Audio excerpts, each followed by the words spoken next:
Exercise number 1.5 question number 1।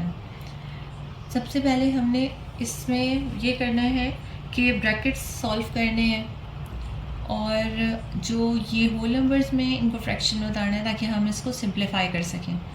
इसको whole number में कैसे हम लेकर आते हैं फ्रैक्शन में, 2 5 10 ये दोनों आपस में मल्टीप्लाई हो रहा है, उसके बाद ऊपर वाले को हमने उसमें प्लस कर दिया तो 10 में 1 प्लस कर 11/2। सेम प्रोसीजर से हमने इसको किया, 5/4 आया, इसमें 15/7 आया और इसमें 60/7 आया। ठीक, क्योंकि 7 8 56 और प्लस 4 60/7। अच्छा, अब हमें सबसे पहले ब्रैकेट सॉल्व करना है। हमें पता है बॉड मास का रूल है, तो हमने इस ब्रैकेट को सॉल्व किया, इन दोनों का एलसीएम लिया, 28 आया।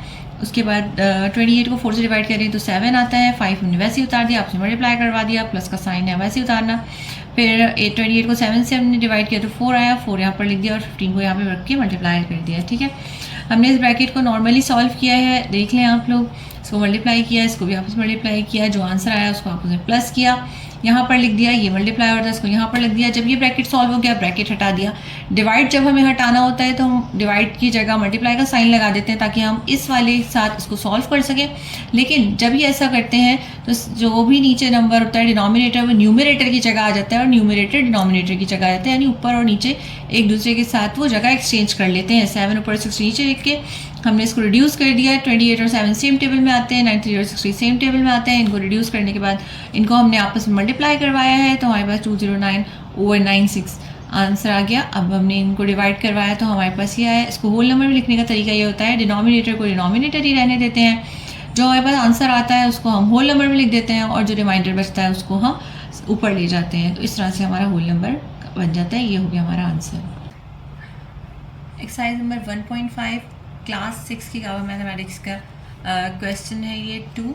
इसमें हमें सबसे पहले ये चीज़ पता होनी चाहिए कि पहले बार सॉल्व करते हैं, इसको बार कहते हैं, इसके बाद पैरेंथेसिस कहते हैं इसको, फिर इसको कर्ली ब्रैकेट, इसको स्क्वायर ब्रैकेट। सबसे पहले ये सॉल्व करते हैं, फिर ये करते हैं, फिर ये करते हैं, देन लास्ट में स्क्वायर ब्रैकेट सॉल्व करते हैं। और ब्रैकेट सॉल्व करने का रूल वही रहता है बॉड मास के, ब्रैकेट का डिवाइड पहले, फिर मल्टीप्लिकेशन, देन एडिशन और देन सब्ट्रैक्शन।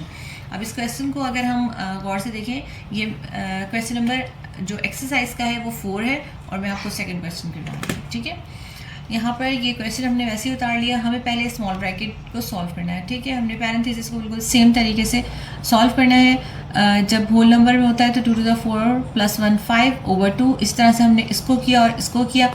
इन दोनों को हमने यहाँ पर एलसीएम लेकर सॉल्व किया सेम प्रोसीजर से, जिस तरह हमने पीछे प्रीवियस करते आए हैं। अगर आपको देखना है तो प्रीवियस वीडियो देख लीजिए, उसमें बहुत इसी तरह से एक्सप्लेन हुआ हुआ है। फिर हमने जब ब्रैकेट सॉल्व कर लिया तो ब्रैकेट को हमने यहाँ पर ओपन कर दिया है, इसको हमने यूं ही उतार लिया। अब हम कर्ली ब्रैकेट को सॉल्व करेंगे। कर्ली ब्रैकेट को सॉल्व करने के लिए भी सेम 4 और 2 का यहाँ पर हमने एलसीएम लिया और सेम प्रोसीजर से इसको भी हमने सॉल्व कर लिया। जब ये सॉल्व हो गया तो कर्ली ब्रैकेट भी हमने हटा दिया। अब उसके बाद बाहर उसके लिखा हुआ था 10। अब इसको हम अगेन सेम प्रोसीजर से ही करेंगे, यानी यहाँ और यहाँ के जो नंबर है उनका एलसीएम निकालेंगे। जब कुछ नहीं होता तो 1 होता है, यानी 10 के नीचे 1 है, 1 और 4 का एलसीएम 4 ही आएगा। और फिर हमने इसको सेम प्रोसीजर से यहाँ पर कर दिया। ये देखें, 4 यहाँ पर 1 है तो 1 4s are 4 और यहाँ पर 4 1s are 4। इनको हमने आपस में मल्टीप्लाई किया और बीच में प्लस का साइन था, इसको सॉल्व कर लिया। यहाँ पे आगे देखिए हमारे पास आया 63/4। इसको जब हमने डिवाइड किया तो हमारे पास नीचे डिनोमिनेटर को हमने उस तरह से उतार दिया, आंसर को हमने ऊपर रख दिया और आंसर को हमने होल नंबर में लिख दिया और रिमाइंडर हमारे पास यहाँ पर 3 आ गया। ये हमारा आंसर हो गया।